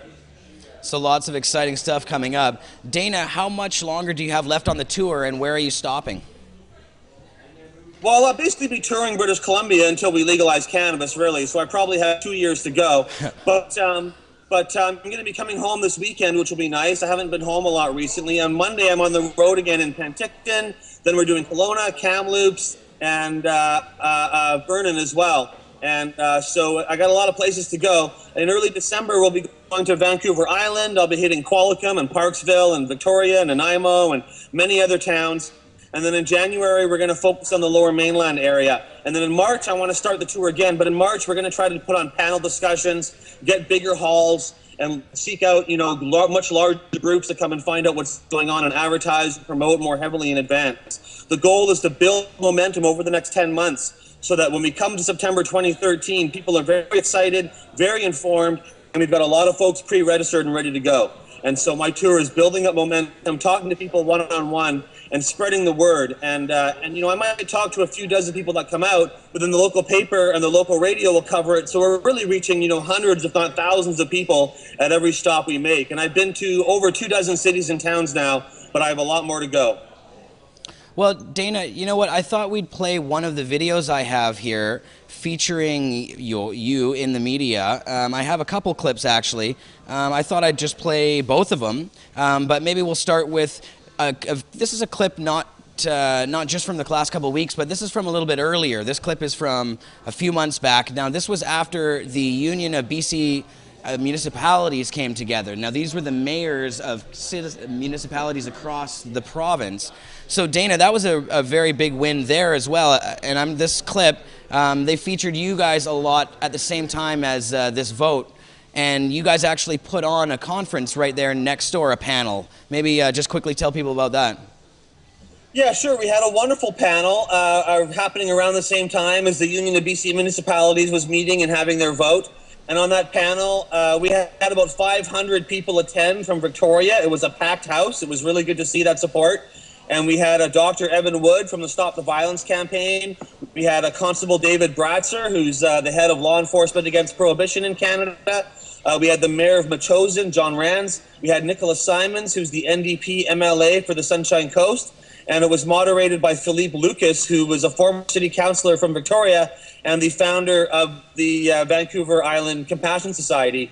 And it was really educational. A lot of people learned about, how we can change the laws, about the problem with our current laws. And we want to do similar kind of panels like that all around the province. But we got some great video from it, and I'm sure our watchers will like to see what happened there. Cool. We'll play this clip, and then we'll come back with a little bit more with Dana Larsen. Hey, thank you. Ramirez was the first to speak out. Then several people who served as Attorney General joined in. And now the province's local politicians are calling for the decriminalization of marijuana. Ed Watson joins us from Victoria. And Ed, this is hardly a new debate, but the idea does seem to be gaining some momentum. Well, they've got some momentum, but this was not anywhere near to a unanimous vote. There were still many people opposed to the idea of decriminalizing marijuana, which wouldn't legalize the distribution and production of the stuff, by the way. It would just eliminate the criminal penalties for the possession of small amounts. And even though advocates have a bit of momentum, they are still facing a rather large obstacle. All those in favor of the recommendation? Opposed? The item passes. It was by no means unanimous, but it's still an historic vote in a debate that has gone on for decades. And it's not just because they want to end the prohibition on the possession of marijuana. In some ways, it's a cry for help, a cry to fix a system many believe is broken. This isn't working. If something doesn't work, it's time to look at a different solution. And that's what I'm hoping that the next levels of government will look at. BC's marijuana industry is a multi-billion-dollar enterprise run by organized crime, and it affects virtually every municipality in BC. In the last 6 months, there's been 3 gang-related murders in our city. As a city The attempt to combat street violence and crime was a common theme in today's debate, but not the only one. I think it's about being progressive. I'm not going to judge someone whether or not they smoke pot. I mean, I tried it when I was younger. I turned out okay. In May, the premier sort of admitted she tried pot in high school, but said she still wouldn't lobby Ottawa to change the law. It just adds to the momentum. The momentum for change may be growing, but the government's position is the same. The issue is whether the federal government is in a position or has the willingness to even contemplate changes to the criminal code. It's their jurisdiction, and we'll certainly await their comments on this matter. The people who smoke marijuana, they're not criminals. Marijuana advocate Dana Larsen sees today's vote as a victory. He's recently started an initiative campaign trying to get enough signatures to prevent the police from enforcing federal law. It's a long shot, but it's clear more and more people believe something has to change. Okay, Ed, so the resolution is passed. What happens now?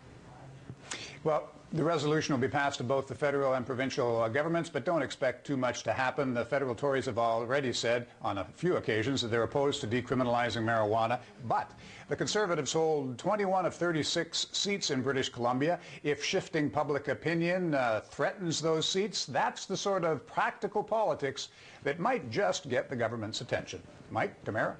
Okay, thanks a lot. All right. So, Dana, that was some good, there has been some good video press coverage of you too. You were saying CTV, CBC, everybody's been after you since the legalization vote, I guess. Yeah, well, just like what we're doing here, although I've been Skyping a lot, well, not usually out of my car, usually out of my hotel or wherever I'm staying, but yeah, no, it's been great to be able to articulate this idea, and you know, we're really changing the debate, right? We're shifting it away from the idea that the province is helpless before federal law, and we can do nothing as a province, to the idea that we have a very specific piece of legislation that we can pass in British Columbia to change these laws at the provincial level. Our provincial government stood up for long gun owners. They also stood up for injection drug users when they went to fight to keep Inside open. And we won both those fights. Inside is still open, and the long gun registry is gone. Right. So the fact is, provinces can have a huge impact on federal law. Yeah, and it always bugs me when I see Christy Clark or other politicians in the province who are using that cop-out excuse that, oh, it's just the federal government, it's up to them completely, I have nothing to say about it. But this initiative denies them that excuse any longer.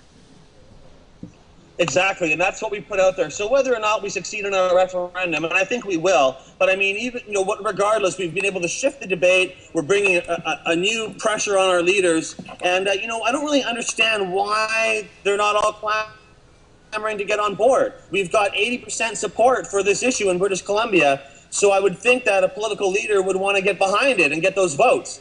But it seems like both our leaders in BC are just afraid to tackle the issue and want to pass it off to the feds. Now, why do you think that's because the voters they're trying to target are those swing voters or those people who might be undecided in certain ways, and so maybe that's who they're targeting, or maybe it's just older people? I never understood that either. I just don't get how it doesn't seem like a politically risky issue to really come forward on. But I guess, I don't know, Dana, you've been very helpful in this province to actually change that. Because before you came along, I mean, it was a lot harder, I think, for a politician in the province to come out and do that. You had some trouble yourself even in that regard. Well, yeah, and I don't really think of myself as a politician, really. I mean, I've never been elected to anything like that, but certainly I'm very politically active, and I have run many times for different things. Yeah, I don't really know what their motivation is. I do know that when you support legalization, you are going against the police, and the police are a formidable political force in British Columbia and across Canada. And the RCMP has had a big impact in many elections in our country by launching investigations during election campaigns or by sort of targeting different leaders. So, maybe they're afraid that the RCMP is going to give them a hard time, but I don't really know why there's the fear of this issue. Especially when they're willing to stand up against the long gun registry and for Insight, both of which, whatever you feel about them, both of which have got less popular support than changing the cannabis laws does. So, I think whoever really gets on board with this is going to be able to run with this issue and have a lot of political success. Right, and I mean, it's because of these initiatives in the U.S., them being the first to really legalize on the planet, basically. I mean, that's going to make it a heck of a lot easier for the politicians in Canada and politicians all around the world to come forward and change their views on this. Do you think that the political impact of this... A lot easier. Well, I was just going to say that, part of the argument in Canada, often the argument ends with, yeah, you're right, we should change the marijuana laws, but America will freak out and they'll shut down the border and they'll invade us, and so we can't do it, even though we probably should. And so having... Uh-oh, we lost you there for a second, Dana. We lost your audio. Maybe give it a sec. It's probably just a bad connection. You're frozen. Hello. Oh, there you are. You're back now, Dana. You got me now? Yeah, I can hear you again. There, okay. Yeah, we just missed the last part of what you said there. Uh-oh. I guess it's a little choppy right now. Well, you know what? I'm going to actually play another video here of Dana. This is one from just last week. This is in... basically after the coverage or as part of the coverage of the Washington and Colorado initiatives. So let's check this out and then we'll try and get Dana back on Skype. With their own... You might say the buzz is a long way from wearing off in Washington state. As voters made their choice for president there last night, they also chose to legalize the sale and possession of marijuana for recreational purposes. The result is historic, and polls show 3/4 of British Columbians agree with the idea. So why not follow Washington's lead? CTV's Scott Roberts reports. It was celebration central at this party in Seattle last night as Washington state voted to legalize the possession and use of marijuana for adults. This means the world to us. It's a great step forward. It's a foot in the door. Proponents say that door is opening wider in British Columbia now that Americans have taken the lead. These victories in the U.S. just show how this really is something that's going to happen in the next few years around the world. Dana Larsen is on a cross-provincial tour trying to bolster support for a petition that would prohibit police here from enforcing simple possession laws. The petition has been approved in principle by Elections BC, meaning if he gets 400,000 signatures, it could spark a referendum. I'm very confident that we would win the referendum if we can get it to a vote. The hard part is getting all the signatures, and that's what we're working on now. BC has long had a reputation for its liberal views on pot. Remember this place, the Dakine Cafe? In 2004, it openly sold marijuana for months, the owners saying Vancouver police knew and chose to look away. Since then, the federal government has cracked down on drug laws, the Prime Minister issuing this statement today. Other jurisdictions are free to do as they please. This government will not be legalizing marijuana. Would you support a referendum on this issue? You know what? I support the federal government making this decision. But a growing number of people are calling on the province to move first, and it wouldn't take a referendum. Certainly provinces have the ability to take a next step. Critics say the Attorney General could direct the Crown to ease prosecution of possession charges. The provinces have the mechanisms to dull the impact of federal government stubbornness in not changing the law. But so far they're not exactly eager to use it, leaving the debate over legalization to linger on. Scott Roberts, CTV News. Okay, we're back in one. All right. Guess we're back. Yeah, so great coverage. It's really great to see so many high-profile people here in British Columbia, like politicians in that video, supporting and coming forward and talking about this. It's just what we need. It's finally caving in. So let's just hope that that we can actually get this one done. Dana, how can people help out now besides going to sensiblebc.ca and signing the form there? How else can people help? Well, I just want to say, first of all, that although it feels like we're really close to success, we can't be complacent. We can't think it's only a matter of time. People thought marijuana was about to be legalized in the 1970s, and we had politicians and the Conservatives, Joe Clark, and the Liberal Pierre Trudeau. We had Jimmy Carter in the U.S. all saying it was time to change the marijuana laws. A whole generation has gone by, and we haven't changed these laws except for the worse. So we can't be complacent. We got to get involved. So if you want to help out, like we said, register yourself, register your friends and family. We'll certainly take donations. We need money. Call your local MLA and tell them we want you to pass this law without the expense and the hassle of a referendum. Call Christy Clark and Adrian Dix. We actually have an email system on our website where you can go to sensiblebc.ca/petition, and you can send an email to the two main political leaders telling them you want them to support the Sensible BC campaign. So spread the word, let people know about it, get the message out there, and get that support happening. And check we're coming to town. Sensible.ca/tour. We've got a lot of dates listed on there. Find out when I'm coming to your town. We have promotional posters you can print out and put up in your neighborhood. You can tell your friends, call the reporters, make sure they know we're coming, and bring your friends out to the events. We have a lot of support. And you can put on your own events too. Bring a bunch of your friends over, get them all to sign up, get them all to register to vote. Wow, you've got to register a voter for your signature to cast on the final next September. So have little parties, have little Sensible BC parties. I can talk to people by Skype if they want. If they have a gathering in their home, they can Skype with me and I can give them a little talk and guidance. So it's a lot you can do. And if you go to the Sensible, if you want to find out, if you want to vote here, you're not sure what to do, email your coordinator. Her name is Nicole, and her email is nicole@sensiblebc.ca. Send her an email saying you want to volunteer, you want some flyers, you want to help out, and we'll make sure you can get involved in this campaign. Dana, you're breaking up a little bit.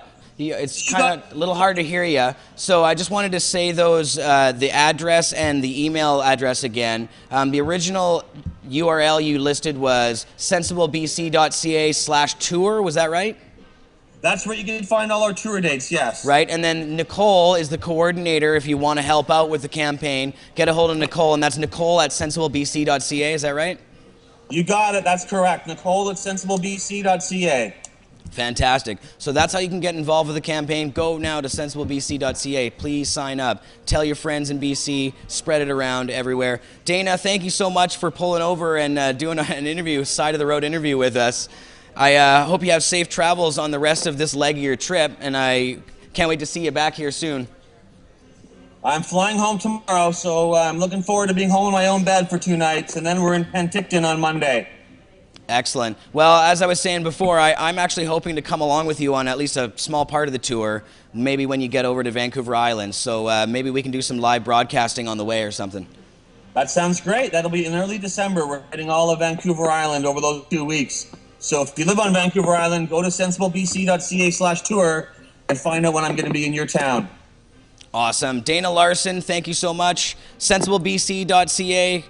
Go check it out now. We got to decriminalize in BC. We have to follow in the footsteps of Washington and Colorado, and we don't want to send people to jail anymore for flower crimes. Thanks, Dana.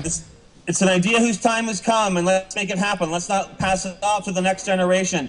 Keep up the good work, Jeremiah, and hello to everybody at PAW TV, and thanks for your support and help. Together we can make this change. Awesome. Thanks, Dana. Okay, love you, brother. bye-bye. All right. So, yeah, Dana Larsen, he's such an awesome guy. We love him very much. I do have some other videos here to play. I'm going to play a speech that Dana gave, just his presentation in Oliver. It's one of the ones that's been uploaded.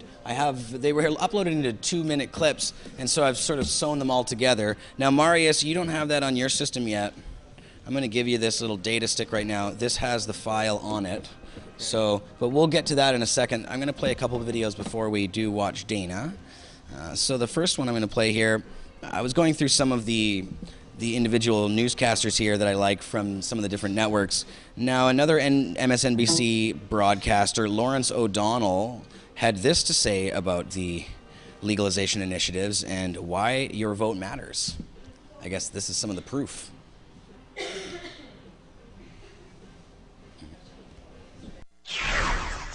In tonight's Rewrite, another episode of Your Vote Matters. 77 million people who could have voted for president didn't.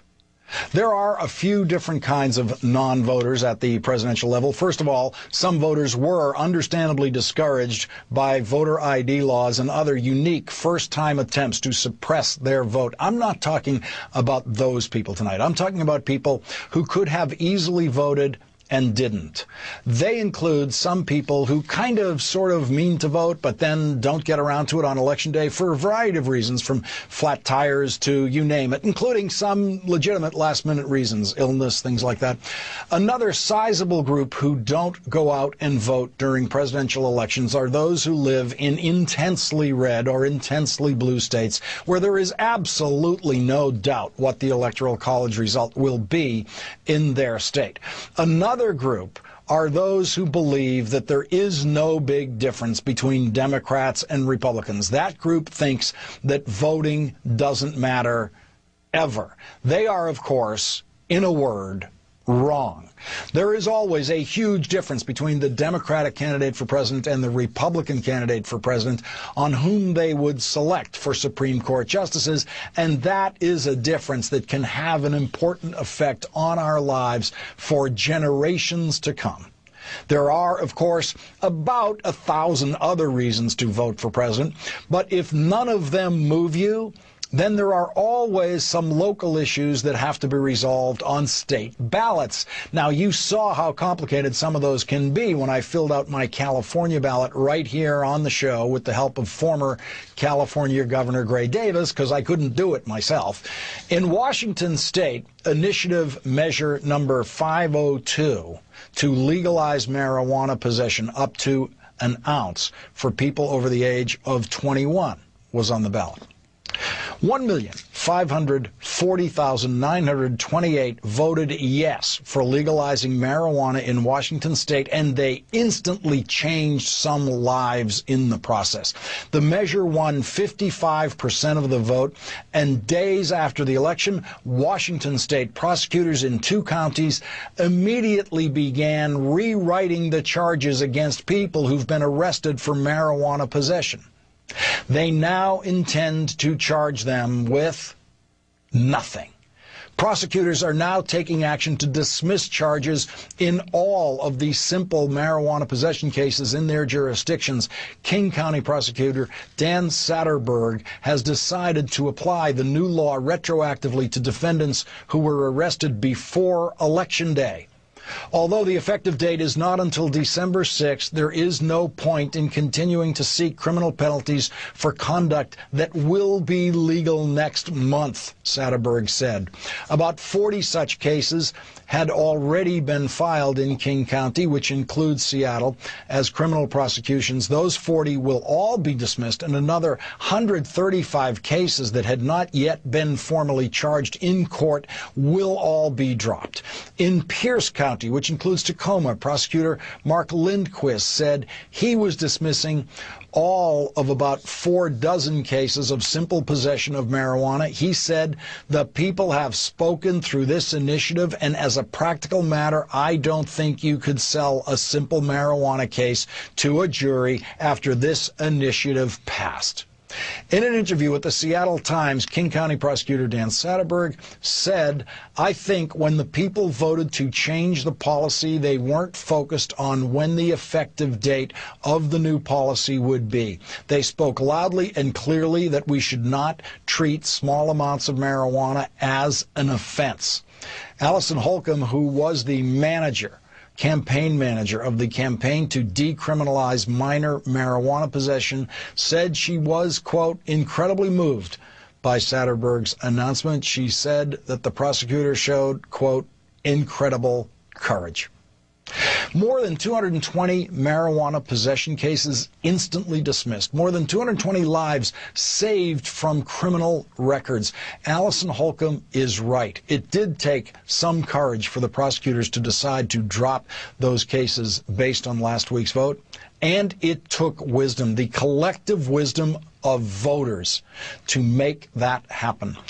1,540,928 Washington State voters improved the lives of people instantly by voting. When people tell you that voting doesn't matter, tell them to talk to those 220 people in Washington State who won't be dragged into court for possession of a little bit of weed. And tell it to the thousands and thousands and thousands of people who for years to come in Washington State will not be arrested for minor possession of marijuana. And let's all thank Washington State voters tonight for once again proving that your vote matters.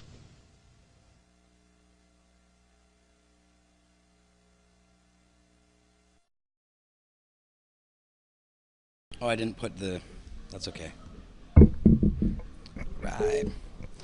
So, yeah, he's a great guy too, Lawrence O'Donnell. I like a lot of what he has to say. Look at this. It's kind of the weird, trippy, going back into the distance thing, visual feedback on the screen. Because now we can watch the videos here in the studio, so our studio audience can watch. I have one more video to play before the end of the show here, before we try and get Dana's speech. Marius, how's that working out? Okay, well, we're going to work on Dana's speech, and before that, check out Tom Hartman.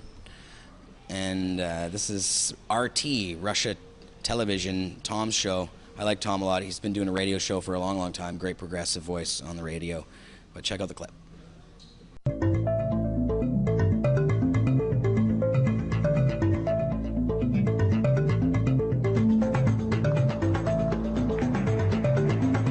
In the best of the rest of the news, among the biggest winners in last week's election were those of us who want to put an end to Richard Nixon's failed drug war.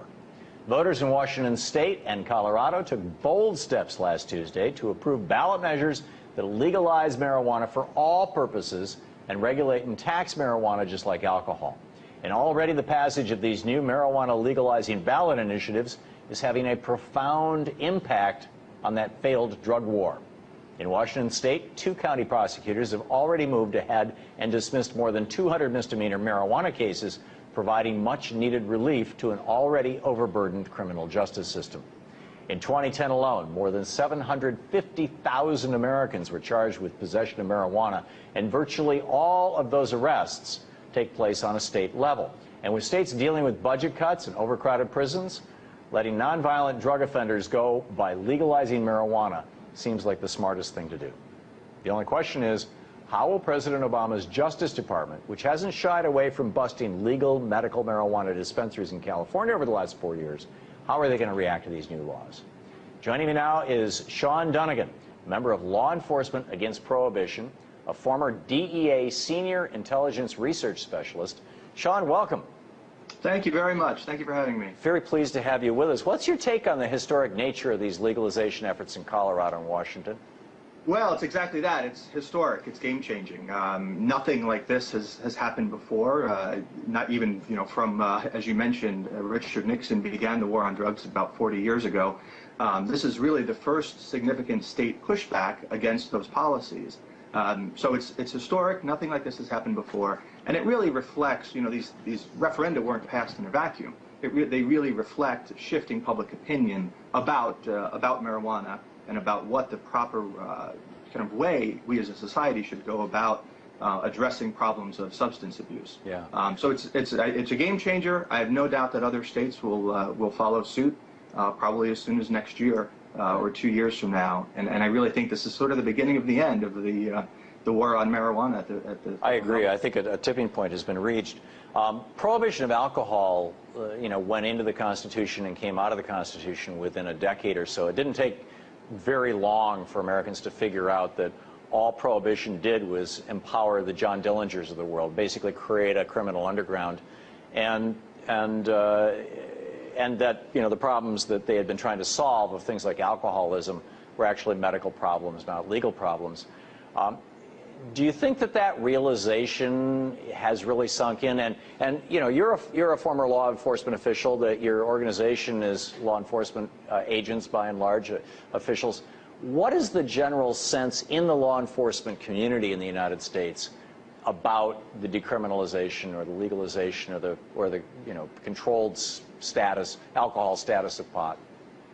Sure. Well, I think, it's difficult to say exactly how many officers and federal agents agree with, the initiatives in Colorado and Washington and how many disagree with the war on drugs generally, because as we've seen in some pretty high-profile cases, agents who have spoken out and officers who have spoken out and expressed that opinion while still on duty have been targeted and fired. So it's sort of difficult to really get a sense. But I think, just as the country, about 50% of the country, according to recent polls, now supports the legalization of marijuana, I think that shift, that trend in public opinion, is witnessed in the law enforcement communities as well. The vast majority of people who became cops didn't become cops because they wanted to arrest somebody for smoking or growing or even selling marijuana. They became cops because they wanted to go after people who were doing real harm to our society and to innocent people. So I think, by and large, even though they may not be able to express it, I think there's probably more support for this kind of common sense approach than is expressed by active duty officers. Before, a week or so before the election, there was a policy group or a government group in Mexico that said that if these two states legalized drugs and just let people grow them in the state, that it would take $5 billion out of the hands of Mexican narco-traffickers, and that was something that the Mexicans thought was a really good thing. Am I remembering those numbers right, and do you think that that's actually the case? Well, I think yes, I think it absolutely is the case. Some Mexican officials wasted no time in responding to what happened in Colorado and Washington by saying, this is a time to rethink how we address marijuana. Right? Does it make sense to go send Mexican federal agents, Mexican military folks to the border to stop loads of marijuana when it can be bought and sold and cultivated legally in 2 states in the country? So I think what you've seen on the part of many Mexican officials is that this is kind of an opening. This is an opportunity to really have a rational dialogue about the war on drugs. And yeah, absolutely. I mean, drug cartels are now involved not only in drug trafficking but in all sorts of other crimes. Extortion, kidnapping, prostitution, smuggling of pirated goods. So, by no means is marijuana their sole source of income, but it's a very significant source of income, and it does amount to billions of dollars a year. And if we were to take what Colorado and Washington are doing and expand it, to the rest of the country, there's no doubt that that would have tremendous impact on, you know, Well, on the profits of those cartels. And in that context, in the little less than a minute we have left here, any sense how the Department of Justice, the Obama White House, is going to react to this? You know, it's interesting. They haven't really, you know, other than saying that DEA is still going to enforce the Controlled Substances Act, they really haven't. You know, there's a legal calculus there about whether preemption holds and the federal government would be successful in trying to convince a court to file an injunction against these laws. But, you know, I think more importantly, there's the political calculus, which would mean that they're going up against the expressed will of voters in those two states, and really the expressed will of the majority of Americans who believe that marijuana should be legalized for recreational purposes. So I think, you know, those are the conversations I think that are taking place at the Justice Department right now. Do they really want to go to court and try to thwart the will of the voters in those two states when they, you know, come up with this I think you're absolutely right, balanced Sean. approach? You're absolutely right. Sean Donegan, thanks so much for being with us tonight. Woo! All right. So yeah, good clips. A lot of great media coverage. We're now back to non-HD, I think. How's it looking though, Marius? Everything look okay? Okay. So we just had a problem with loading Dana's video up on the main computer, so I'm actually right now doing the same thing on my computer. So this will just take a second. I'm actually going to take a bong rip while I'm doing this. Marius, did you have anything you wanted to address or talk about? Thanks for working the boards, by the way. Do you have a lighter over there? Yeah. Okay. Awesome. So, screen. I know how this works. Okay, I'm going to take this bong rip. Marius, maybe you want to see if you can work that out. I'm not sure. It might not work, actually. I don't understand what's going on with it, but that's weird.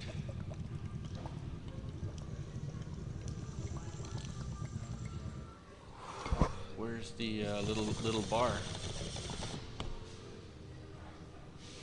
There should be a little green thing. Yeah, I know. It doesn't seem to be working there. See it. Strange. Well, what we might have to do is we might have to just shut the show down and then upload this and just attach it to the end of the show for everybody to watch in the on-demand version.